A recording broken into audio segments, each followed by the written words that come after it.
Thank you very much. I was not going to do that. I had something else, but I can weave that Oh, in as well, we yeah, get to yeah. it as well. Okay. My misunderstanding. Sorry about But that. really, I'm here, excited to be here as your club's foundation coach. That's something that's new with our district, and it's just someone.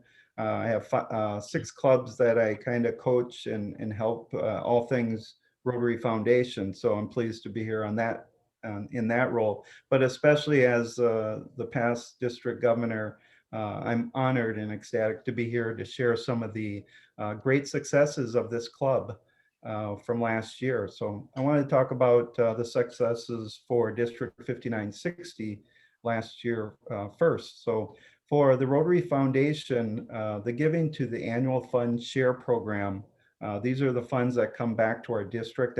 Half the funds come back to our district after 3 years. And that's what we use for project grants, for Peace Scholars, and also for donations to Polio Plus. The district has had its push for 400,000 campaign last year, kind of the end of the year. And so how did we do? It outstanding. We ended up at $446,590.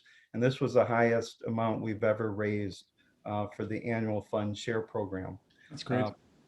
for Polio Plus, Rotarians and clubs gave $135,375. The district also donated 30,000 of our district designated funds. Again, those funds that come back to us. And so that was a total of $165,375. And again, that was our district's highest amount. But there's more to that because with the Bill and Melinda Gates Foundation match, 2-to-1 match, that brought our donation to $496,105 that will go towards eradicating polio forever. All right, all right. Bye, bye. So as great as the results were, I was moved mostly by the generosity of some of the members of this club who donated to the Rotary Foundation during that push for 400,000 in my honor. So really know that I was blown away by that, really touched me, and know that your kindness was truly felt. So thank you. Now to get to the clubs, I'm going to share my screen here. Talk about the club's success last year. I can get to it. Slideshow. There we go. So for the club, Rotary International asks all clubs to give a minimum of $1,500 to Polio Plus. Last year, your club met that challenge. And for that, as you see on the screen, the Rotary Foundation thanks you with a certificate of appreciation. If every club did that, we would reach our annual 50 million fundraising goal. And that's the amount that kicks in the match from the Bill and Melinda Gates Foundation. They'll go up to 50 million. So obviously we want to take full advantage. Even with the pandemic, Rotarians met the challenge, and we were able to hit that 50 million. So how much did this club give last year to Polio Plus? It was our next recognition, which is the giving to polio for the small club size category. This club was #1 in giving to Polio Plus with 2,000. So great job on that. Oh, great. That's awesome. Thank you. And so for the Rotary Foundation giving, for small club size category, this club was #1 in per capita giving, and that amount was $231.25 given per member, which is outstanding. And more awards here, and this is for total giving for small club size category. it was number 2. Your club was number 2 in giving, and that was $3,850. So thank you so much again for your generosity.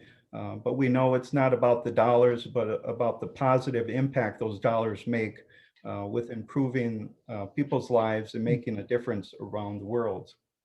So when we join as 1.2 million Rotarians working together by giving to the Rotary Foundation and also doing projects with the funds raised, we can do great things throughout the world. In February, we have another campaign going on, and that's called Share the Love.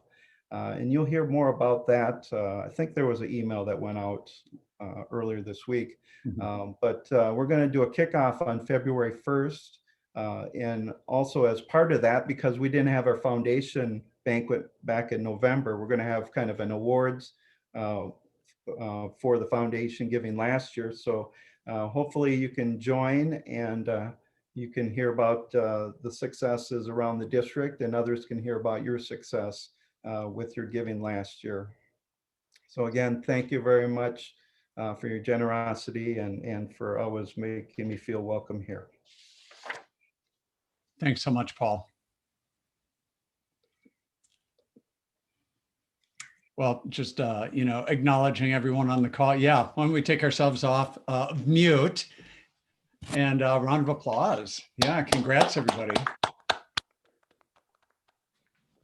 It's really great. And of course, we're all dying to know who beat us out for total overall giving, Paul. You have to let us know what other small club we're in competition with, how competitive we are. So maybe we have to beat them out for Share the Love in February. So yeah, thanks so much. Chrisanne, did we have a Paul Harris presentation? Did we have anything to? We do, and Ed and Paul are gonna share that presentation. Okay, very good. Greg has restarted his computer. He's trying to get on, and Kirk is waiting for him. So okay, he should be with us soon. Sounds good. Thanks so much. Do we want to hold on for a moment then, or for Greg to get on? Yeah, sure. Why don't we go around, as long as we have a few minutes. And, Karen, thanks for sharing this new wonderful thing in your life. Who else has a new wonderful thing or a new thing in their life that they might like to share with the group? Who has an old thing they want to share? Who has an old thing? I have something that's not that old. It's Go just for a it. month, but I think I mentioned it once before, but it was a Christmas miracle on December 14th. My fee-only financial advising business was approved by the state of Minnesota. So if I had a happy birthday, it would be for that. Congratulations. That's Really hard awesome. to get that going. So I'm very excited about that. It's not as exciting as a new grandbaby, but it's still pretty good. Congrats. I'll just jump in. I don't talk about work a whole lot, but Rotary is, of course, business people coming together. We were just approved by Medicare. I do online training in healthcare around Alzheimer's and dementia, as many of you know. We were just approved by Medicare for a big statewide grant in Alabama to try to impact antipsychotic medication usage. So Alabama ranks 51 out of 51 states, including District of Columbia, for antipsychotic usage, which is not good. Medicare, Medicaid has an initiative to reduce antipsychotic usage rates, inappropriate, or they call it off-label use of antipsychotics. Antipsychotics to control behavior when really what it's intended for are serious mental illness diagnoses. So our goal is to bring Alabama from number 51 up to number 35. We have our kickoff calls in February. We have, out of 200 nursing homes, we have 125 in the state who have signed up, who are going to be covered by this special grant through CMS, through Medicare, and hoping to move the dial and improve quality of care for nursing home residents by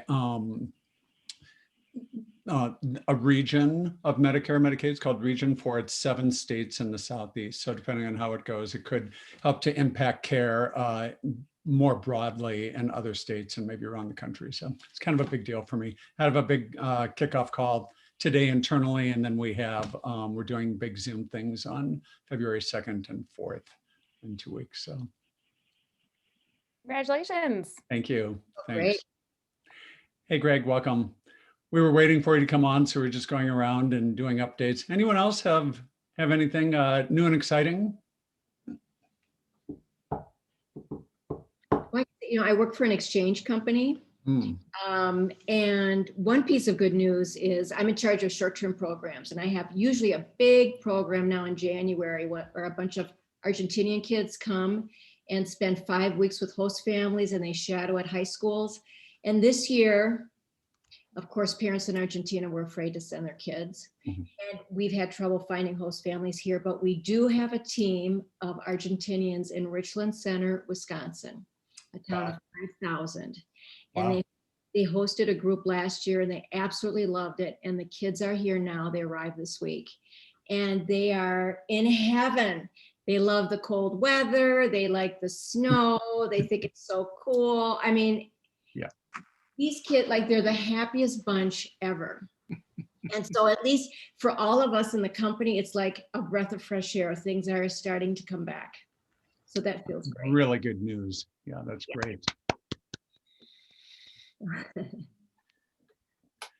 Thanks, everybody. Welcome, Greg. Sorry you were having trouble getting on. I use Zoom for my other job under a different name with a different alias. I'm sure the two fight with each other all the time.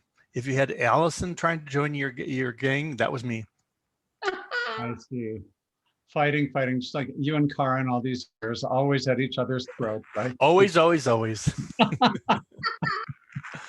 Very good. Ed, thanks for suggesting we wait. Go ahead. You bet. Thanks, John. And thank you, Chris-Ann, for inviting Paul and I here. We're excited to be here and be part of this today. The presentation of Paul Harris Fellow recognition is the Rotary Foundation's way of expressing its appreciation for a substantial contribution to its humanitarian and educational programs. It's named for our founder, Paul Harris, a Chicago lawyer who started Rotary International with 3 business associates back in 1905. Paul? Thanks, Ed. We move closer to a world of peace and goodwill today as Karen Osfag, Stephanie George, John Hobday, Lindy Venustis, and Gregg White become Paul Harris Fellows for the first time. Olga Brower receives her 2nd Paul Harris Fellow, and Chris-Ann Manolis receives her 4th. Their gifts were specifically earmarked for the Global Polio Eradication Initiative with the goal of eradicating polio from the face of the earth. Karen, Stephanie, John, Lindy, Greg, Olga, and Chris-Ann, it is because of gifts like yours that the Rotary Foundation is able to carry out an array of programs that achieve beneficial changes in our world, improve living conditions, increased food production, better education, wider availability of treatment and rehabilitation for the sick and disabled, new channels for the flow of international understanding, and brighter hopes for peace. In becoming a Paul Harris Fellow, Karen, Stephanie, John, Lindy, Greg, Olga, and Chris-Ann join a remarkable company of persons throughout the world, all recognized for their devotion to the ideal of goodwill, peace, and understanding. It is the goal of Rotarians the world over, and one that today's recipients clearly show. Karen, Stephanie, John, Lindy, Greg, and Olga, and Chris-Ann, it gives Paul and me great pleasure to present you with the 2 emblems of appreciation given to a Paul Harris Fellow, a certificate and a pin. We congratulate you and we thank you for your commitment to the program. And my notes disappeared. Oh, sorry. I think they did. Go ahead. I didn't know you were reading off that. Yeah, I thought you were reading off your screen. Go ahead. I was going to share the photos of I did some photography this afternoon. No, that's fine. We congratulate you and we thank you for your commitment to the programs of the Rotary Foundation. And everyone, please join me in welcoming the newest Paul Harris Fellows in the world. Thank you. Okay, now for my little bit of photography. I will get these to everyone, but I took a photo of everyone's certificate and their pin. So this is the box with the lapel pin for the Paul Harris. and the certificate for people who have previously received a Paul Harris. So this is Olga's. This is one additional sapphire medallion on the pin. So there's no additional certificate given, but you do get the pin, which I will get to you.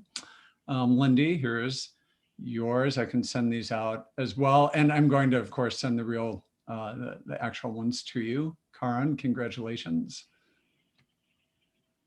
One for myself, Greg, and then Chrisanne. Congratulations.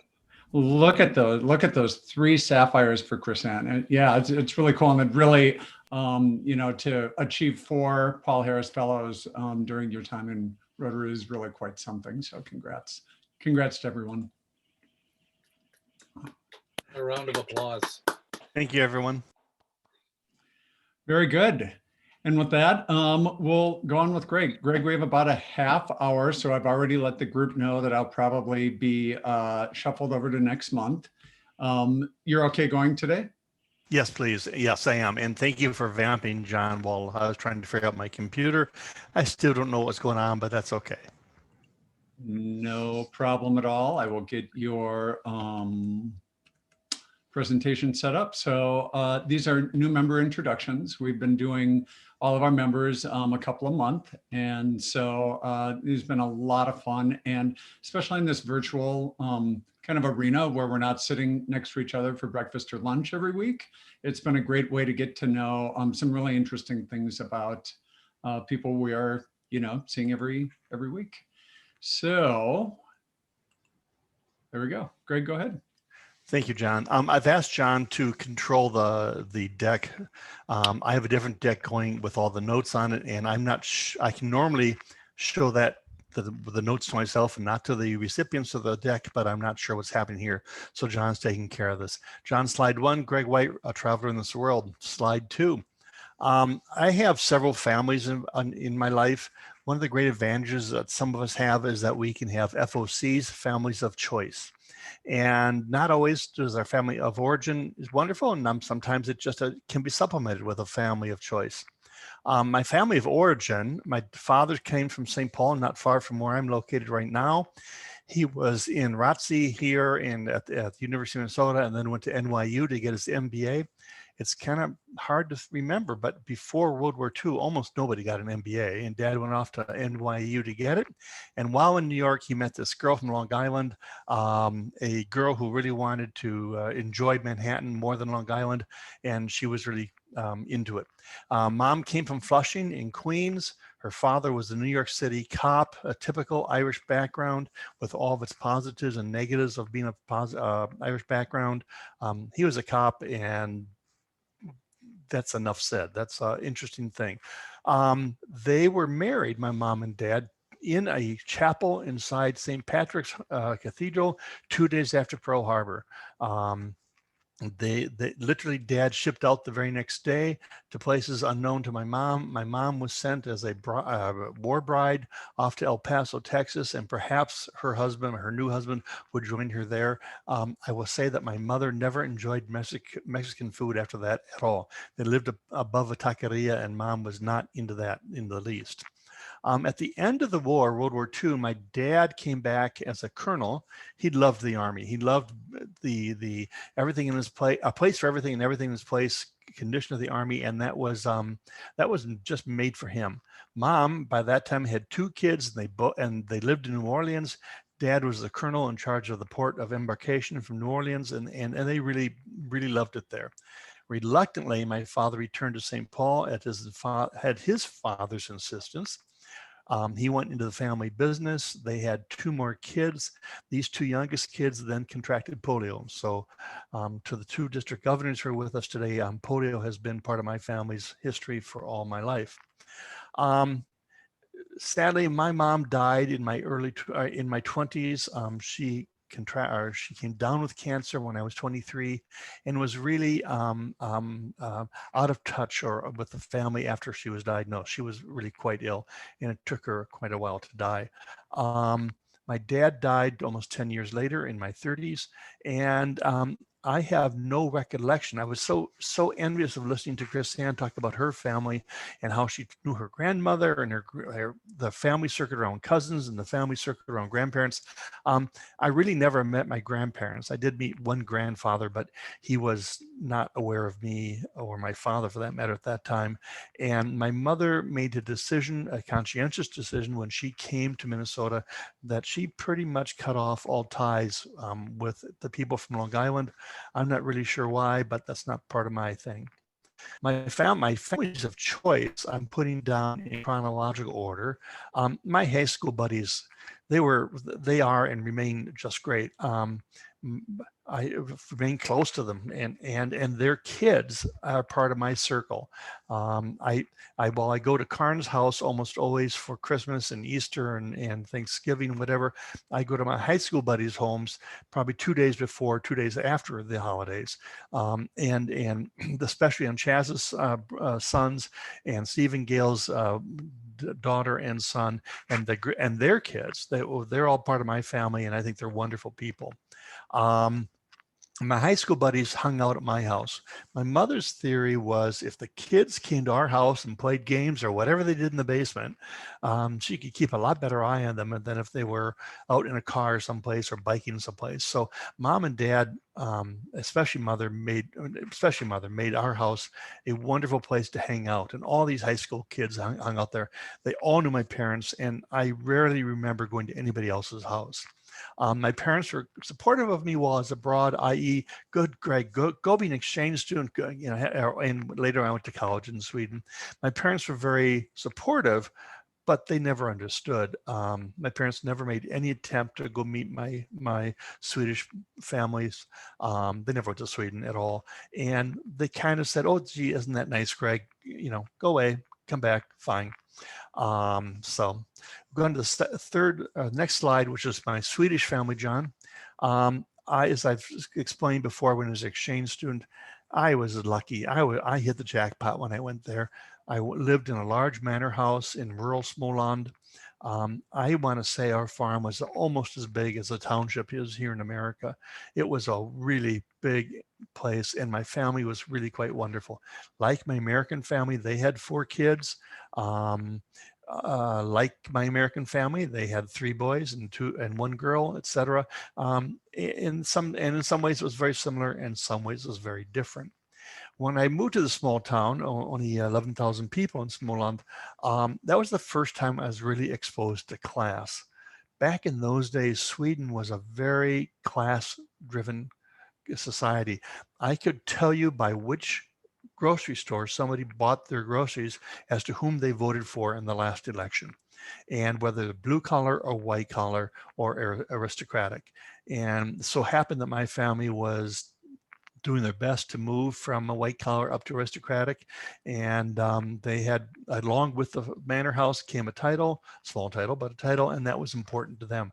I didn't know anything about that. And that was a very eye-opening thing for me. Our farm was mostly woods, and the woods became my best friend when I was in Sweden. I really spent many, many, many hours by myself or with my horse or with my bicycle way up in the woods, exploring, looking around, having a great time.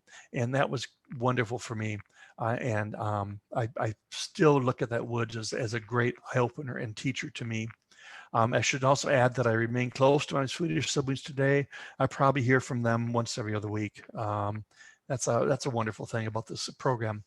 Karn's family, who is on the call with us, and for those who don't know, I was part of the interview team for Karn when she became an exchange student. So she's, I think, 3 years younger than me, although she looks 10 years younger than me, I'm sure. And I remember very well when she was 16 years old and I was, I think, 19, and she and her mother and father came in and she was interviewed to go abroad to Sweden, or she was interviewed to go abroad. It so happens that Rotary chose Sweden for her. And Karin, when I came back from Uppsala for college, she and I took many classes together at the U of M. We had the same professors. During the summer, we went to the same camps and became counselors, the Swedish camp at Concordia College. And I have the lucky privilege and honor and joy of being godfather to her 3 sons. Her youngest son, Matthew, whom you've heard about, and I were especially close. I think of Matthew a lot, and Matthew's part of me, and Matthew's right here with us today, and I really love that kid. He's a wonderful person. As I mentioned to previously, I spend most of my major holidays at Karn's family. That is to say, Thanksgiving and Christmas and Easter. Karn can tell you that takes kind of a flow chart to figure out who's who and who's related to who at her family, but that's kind of the fun, and I really enjoy that. It's also the same thing with Steve and Gail when I go to their house. God knows who's related to whom, but it's kind of wonderful.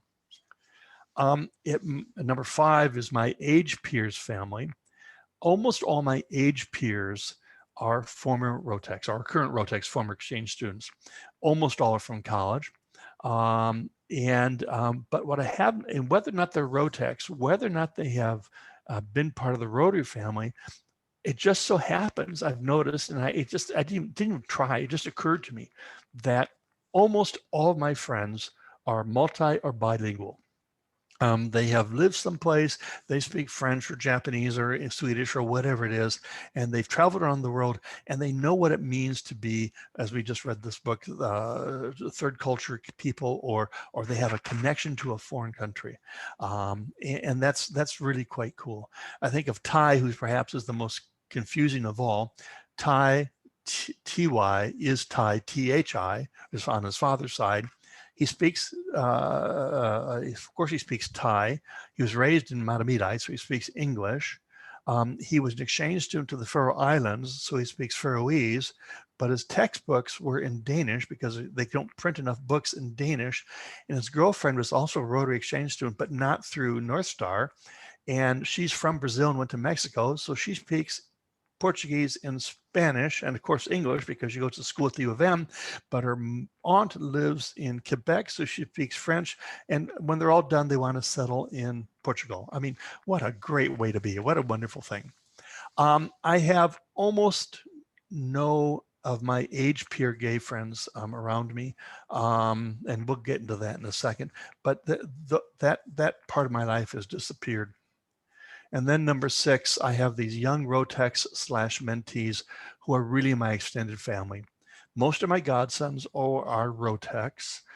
They tend to be 25 to 35 years old, tends to be. Almost all of them, again, are bilingual and multicultural. Almost often they were rebounds who needed a friend during reentry. I think of one guy, I won't mention his name, who went to rebound orientation, and he was just, you could tell, just in shell shock. He just couldn't stand it. And taking him aside and just listening to his story and telling him it's okay to cry has been a wonderful thing. Not last summer because of the pandemic, but the summer before that, I got in my car and drove down to Bloomington, Indiana to see him and his wife.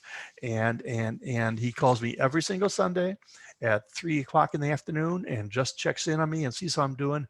And I have mentees like that in Finland, and mentees in Norway, in Hong Kong, and of course across the Twin Cities in Minnesota.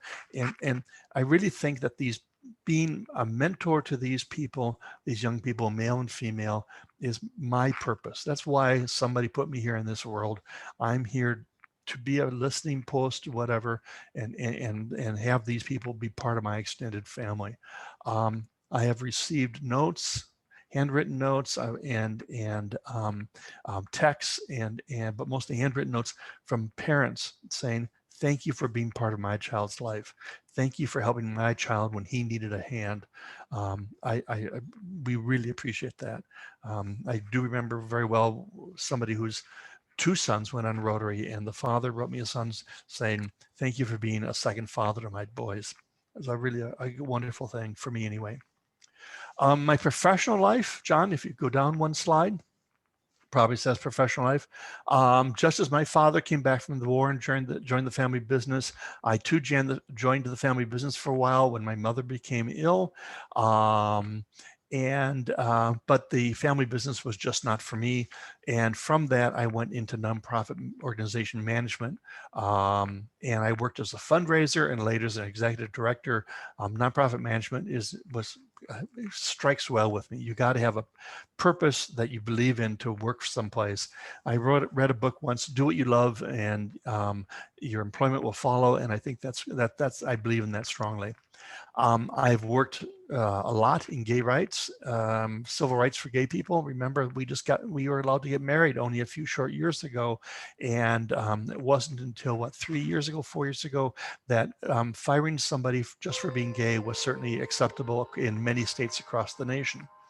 I've worked in sobriety or /12-step or addiction, if you want to call it that, raising money for the sober high schools here in the Twin Cities. It's sad when I remember a principal of one of the high schools said to me that she considered it a successful day if every kid had made it to school by 11 o'clock and a sheriff's deputy did not show up to take one of the kids away. And that's a pretty low bar when you start school at 8 o'clock. But boy, let me tell you, if a sheriff's deputy doesn't show up and all the kids are safe, that's a pretty good deal. I am a firm believer in foundations. The Rotary Foundation is a great one. Much rather give money to a foundation, let them invest it, and let the income from the foundation support the organization for years and years to come. And so the Rotary Foundation really strikes a chord with me. My most recent job of the past almost decade was executive director of a Swedish Council of America, which was the foundation, is the foundation for Swedish America. Again, a large endowment, and the income from that endowment goes to support the Swedish American communities here in America. For those of you who don't know, I've retired in the past 3 weeks, at least from that job, and that feels really good. I've always had I have been the teacher there, I think, for 44 years now. I've always taught Swedish as a second or an evening job. It certainly keeps me in touch with my Swedish, improves my Swedish. And as they always say, the students teach the teacher, not vice versa. And that's certainly true. I'm very proud of the American Swedish Institute and the teaching that it does. We at the ASI have more students than all the academic programs teaching at college and university level programs teaching Swedish combined in the United States. As I've said many times, our problem is not enough students. Our problem is not enough classrooms. If we had more classrooms, and nowadays pandemic has resolved that issue, but we would teach more classes. Personally, I have about 30 students. Currently, in a normal year, I'll probably have a total of about 60 between all my different classes. And when I used to be the one of one or two teachers at the American Swedish Institute. We now have 5 instructors at the ASI, and we're going to hire 1 or 2 more. The other neat thing about teaching on Zoom in a pandemic is I have students all over the country. I have students in California, in Massachusetts, in southern Minnesota, and in Kansas, and gosh knows where. The Zoom really makes our classes much more accessible. I like that a lot. I get bored easily. So because I had a day job being executive director or a development director and an evening job teaching Swedish, of course I had a weekend job as manager of a very busy bar in downtown Minneapolis. I generally worked the 2 busiest shifts, which were happy hours on Fridays and Sundays. And we could get a lot of people in the bar before the pandemic. I stopped being a manager when I became an executive director because that took so much more time. But the owner of the bar and I, we have remained very close on busy times. When something happens or somebody gets sick, he calls me in and I take over as a manager again. I enjoy working in a bar in the sense that, boy, you can't drink. And so I get to go to a bar and not drink and get paid for it. I mean, what more can one ask for? That's pretty darn good. Occasionally, I have freelanced or worked for the Swedish Royal Court. I've been translated to the King on several occasions, or the King and Queen. I have probably spent 3 to 4, maybe 5 weeks traveling with their majesties. As part of that, I have worked for the Swedish Royal Court and the the American Secret Service, who works hand in glove with the Royal Court security detail. It's very interesting to have driving lessons from the Secret Service. It's quite different than what you expect driving down the street in your ordinary car. I also have worked for the FBI with my Swedish language skills, and the FBI says they always get their man. Well, in this particular case, we got our guys. They were two brothers. They're low-level Swedish mafia members who came to the United States, thinking the Twin Cities would be a great place for them. First of all, whatever you think, the FBI knows much, much, much more about you than anything you can imagine. And when I worked for them, they played me like a fiddle. I had no idea what I was really doing until the very, very end. They told me what they wanted me to do. They gave me stuff to do, but that was not what I was supposed to do. It was actually my connections within the Swedish American community here in the Twin Cities that they sought me out, and they made. Anyway, we got our guys. It was really kind of fun. I do know that not more than at that time when I worked for the FBI, I was part of the St. Louis Park Rotary Club, which I'll talk about in a second. And Chief Sutter, whatever his name was, the chief of the police in St. Louis Park, was in my Rotary Club, and I didn't know he knew anything about me for the FBI, but I lived out in St. Louis Park at the time, and around about midnight one time, I never forget this. There's a loud knock on my door, and I looked up, and the two police officers at my door and said, "Mr. White, Chief Sutter said we have to look out at this house." So we've been driving by this house for quite some weeks now, and we notice your lights are still on. Can we come in your house and just make sure you're okay? And wouldn't you know it, these two cops came to my house, and they searched the house and in the closets, behind doors, and downstairs and what all. They had apparently been watching the house for quite a while, and they didn't like the lights on, and they anyway, they made sure I was safe, and they did for a long time. It was very, very nice. John, if you can go down to the next one that says Rotary Life. I joined St. Paul Rotary at number 10 when I was in my late 20s. Neither I was prepared for St. Paul Rotary, and certainly St. Paul Rotary at that time was not prepared for me.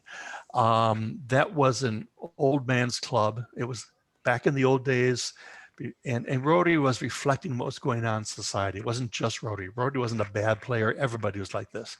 There were no women. There were few people under 55.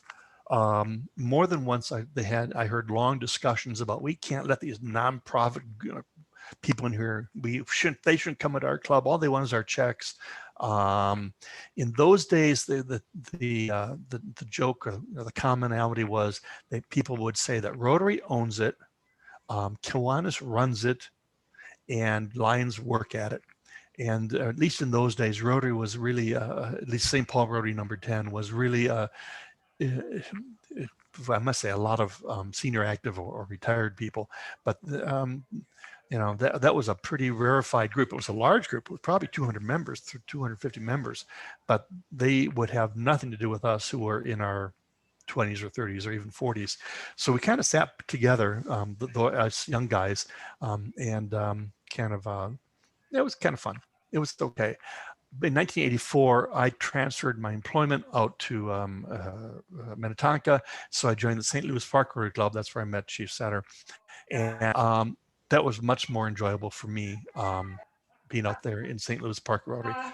But again, there still were no women, and it was a very patriotic group, and lots of patriotic songs, which for those who have lived abroad or those who even have a foreign visitor, sometimes that can go a little too far, perhaps. I left the corporate world in the late 1980s, and at that time I also left Rotary. I also think there was a major change at that time in Rotary, and for all clubs.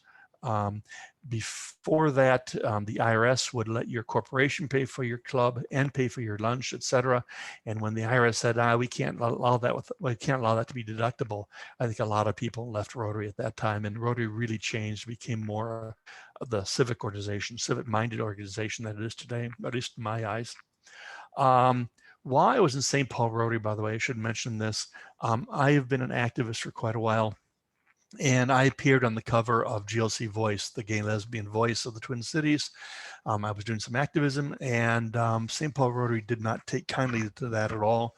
They went to the district governor of 5960, and collectively they decided that I could no longer sit or have anything to do with youth exchange. I could not be part of Rotex. I could not be on a youth exchange committee. I could not meet the exchange students in any way. why a gay person can't meet an exchange student is beyond me, but that's what they decided.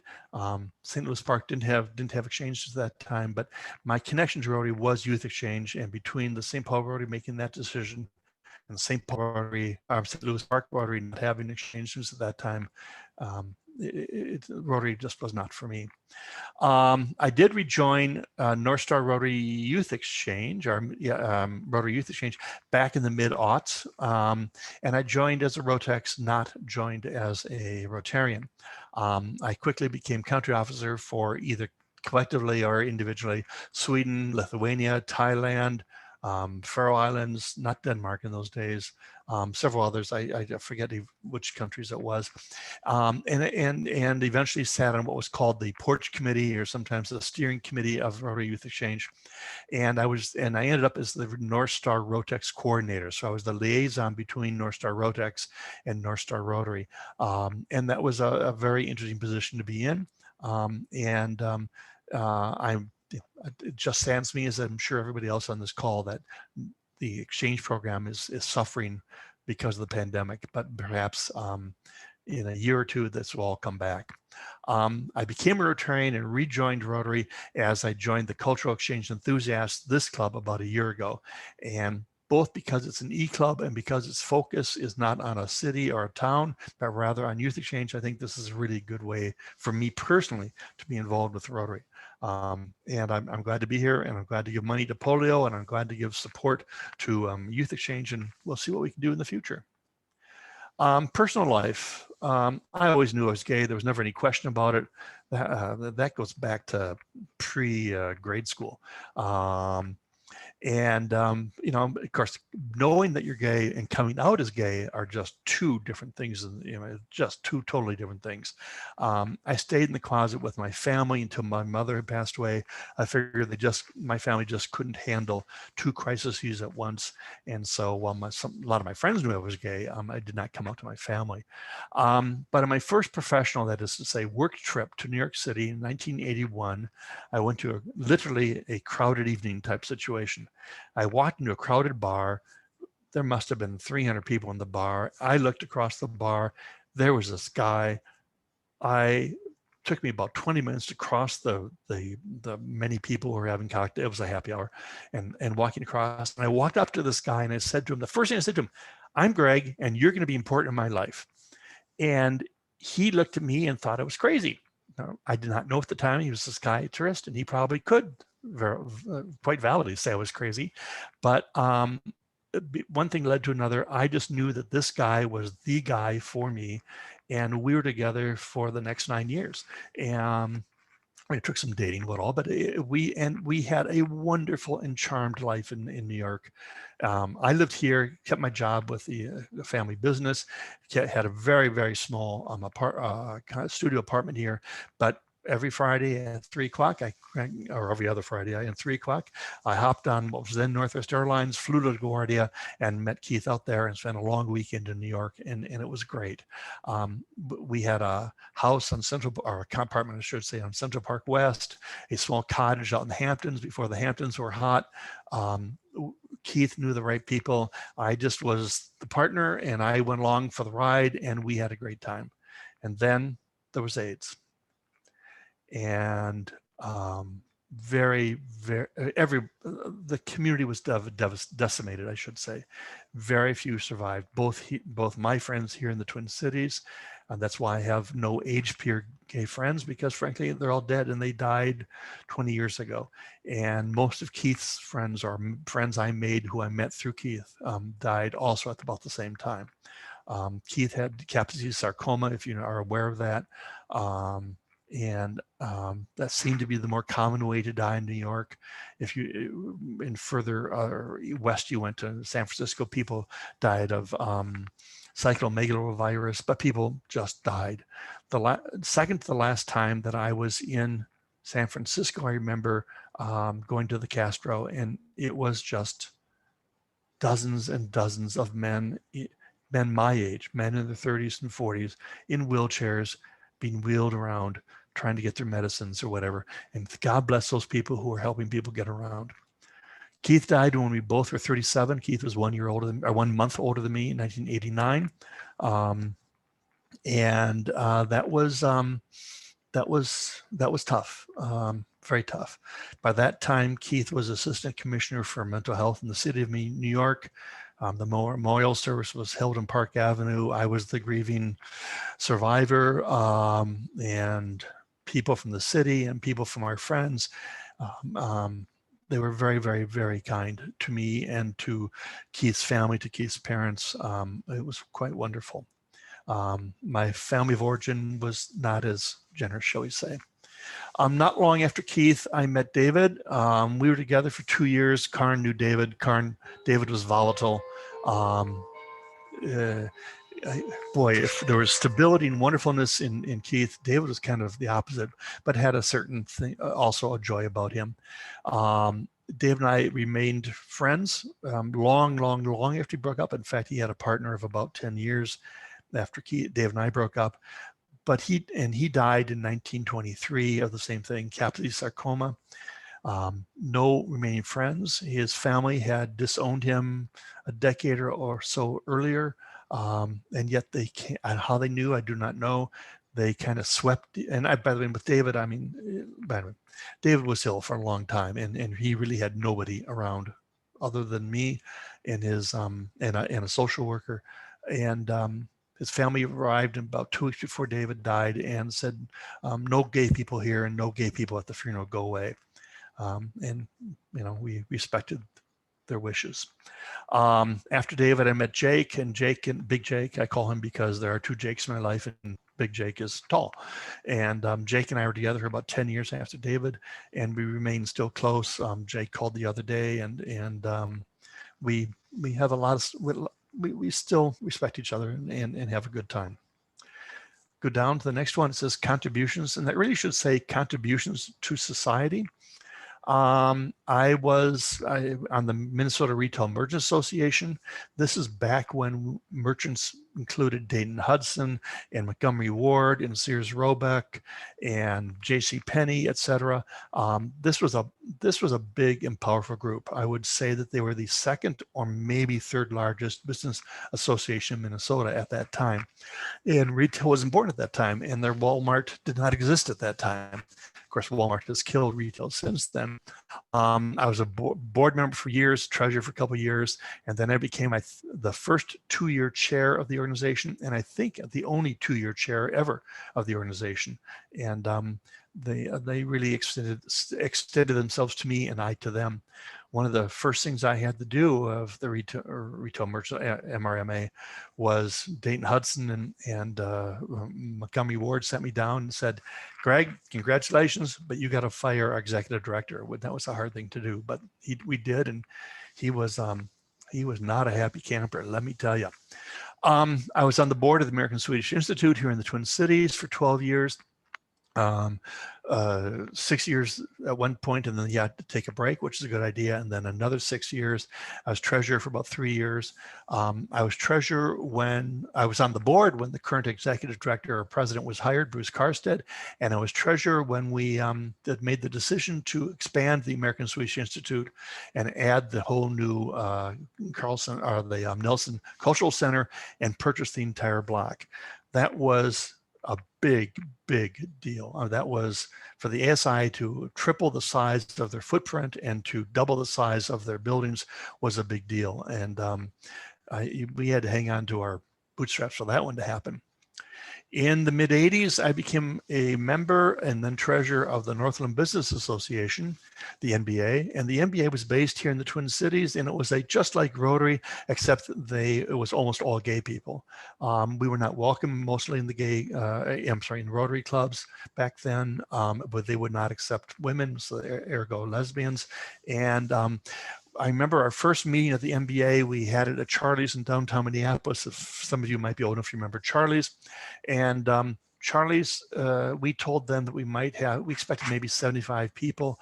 And so we ordered hors d'oeuvres, and they had a bartender or whatever it was. And about 250 people showed up. And we knew we had something successful going on. One of our first speakers was Tony Boza, who you might remember was chief of police. And I had a friend back then and a customer in my day job who was Michael Osterholm. You might well know him for today if you hear him as a virologist. And he pulled me aside and said, Greg, yeah, good for you for being at the MBA, but there's this new disease called GRID, gay-related immune deficiency, and it's striking men. And you are the only person I personally know who has an in with gay people. Could you possibly ask the MBA if they were on a blind basis and a volunteer basis, if we could take blood samples of the men in the room? And so in 1 or 2 meetings later, we did that.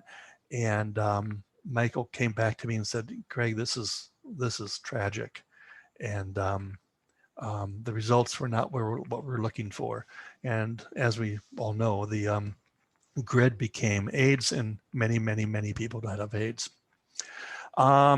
I left I was still on the board of the MBA, but the board asked me to become their representative and a board member of the National Association of Business Councils, which was a nationwide umbrella group for the PABAs, that is professional and business associations across the country.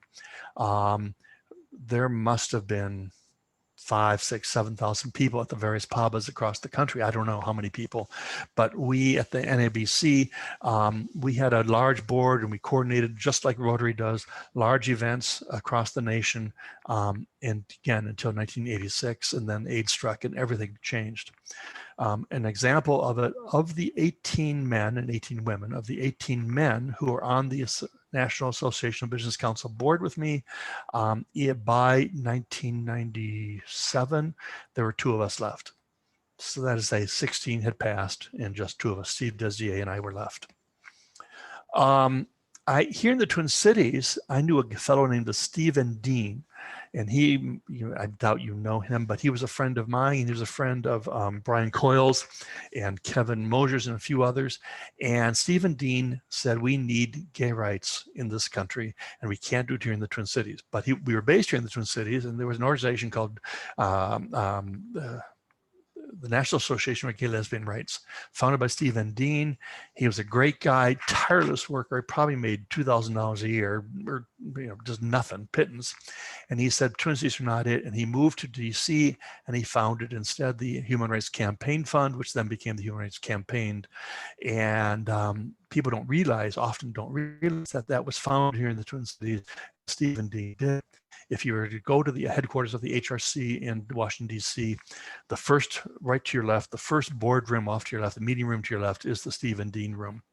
I raised money for the HRC for a while, and then I became, after a while, the first Twin Cities dinner chair, which some people who have attended or have their corporations go with the HRC, has grown from a 250 to a 2,000 person dinner here in the Twin Cities. Of course, this year's not being held. Once again, gay people could only get married just a few years ago, and just, I think, 3 years ago, or maybe one of the lawyers on board, when the U.S. Supreme Court decided that the word sex also included sexual orientation, that finally you could not fire a person just for being gay. In 1986 or 87, I forget which, I also, with a few friends of mine, founded something called the Philanthropund Foundation, now usually nicknamed the P-Fund Foundation. That was one of the few foundations supporting gay lesbian causes around the country. They give scholarships, they give grants, and they have a rather large, not a medium-sized endowment, I should say.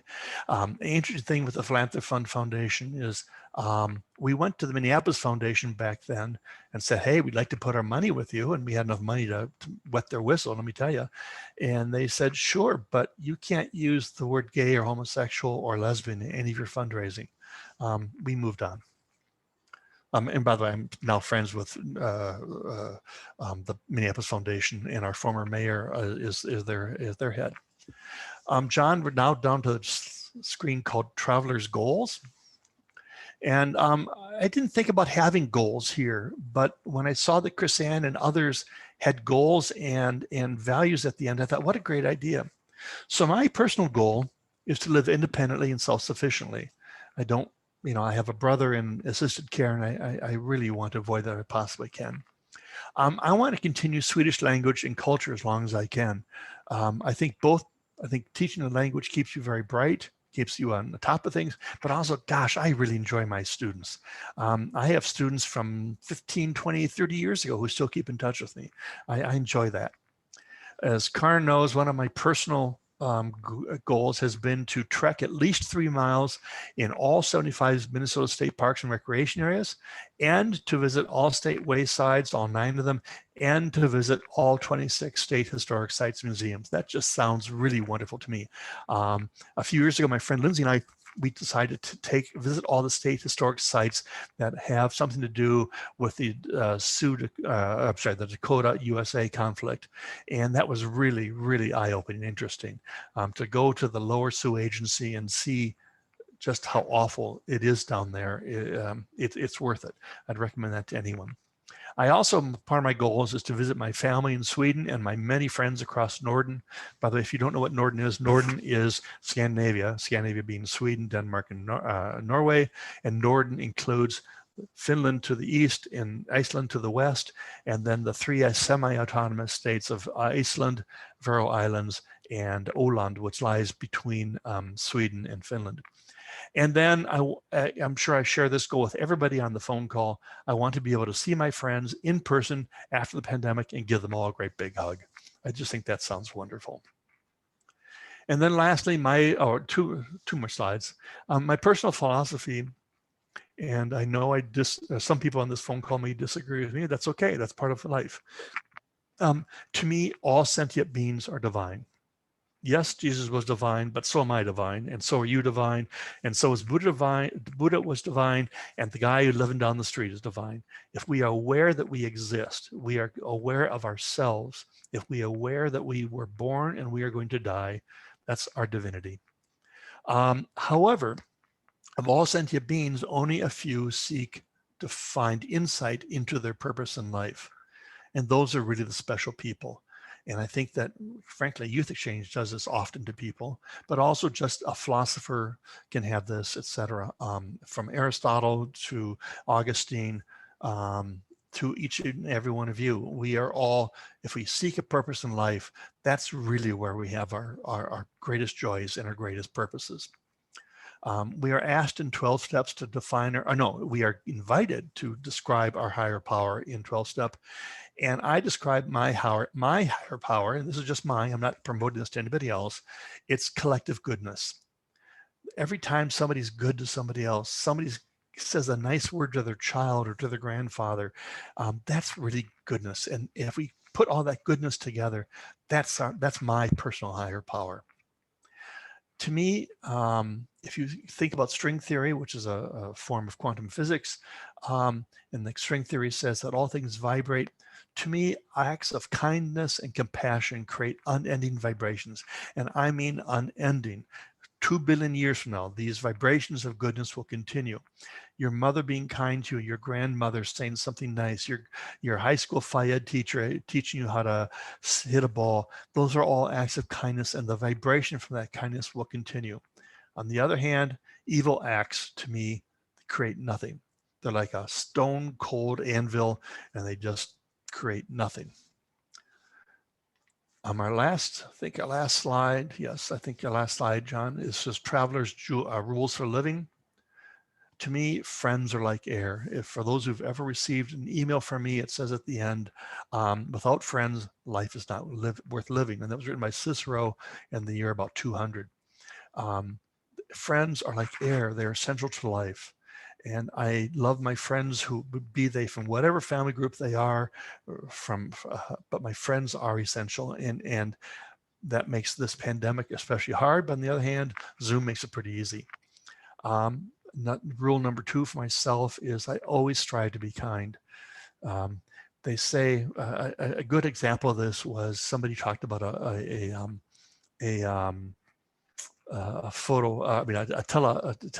operator, somebody who calls you and tries to sell you a warranty on your car, and you've never heard of this person. It's a lot easier to be kind to a friend than it is to that person, but be kind to that person too. And then my personal philosophy is wrapped up in a song, which if you've ever attended a rebound orientation to which I've organized for North Star Rotary, I end it with Life, Love, and Happiness by the Irish singer and poet Brian Kennedy.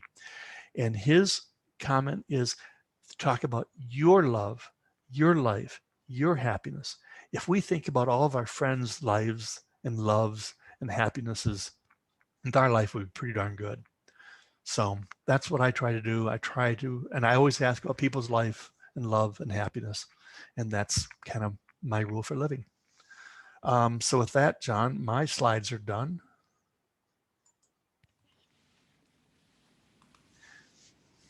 Thanks so much, Greg. Really, really great presentation. If people can unmute, we'll give Greg a round of applause and then take some questions. And I think it's fair to say I will not have time to present today. All right, John, I went way over. Oh, thanks, Greg. Really great presentation. Let's see, Kirk, whenever you're ready, you can kill Facebook. I know you have to jump off. And then I think Lindy also had to jump off. So if you need to, please do. If you'd like to stick around a bit, please do that as well. Paul and Ed, thanks. Oh, I guess Paul jumped off as well. Ed, thank you so much. Really, really appreciate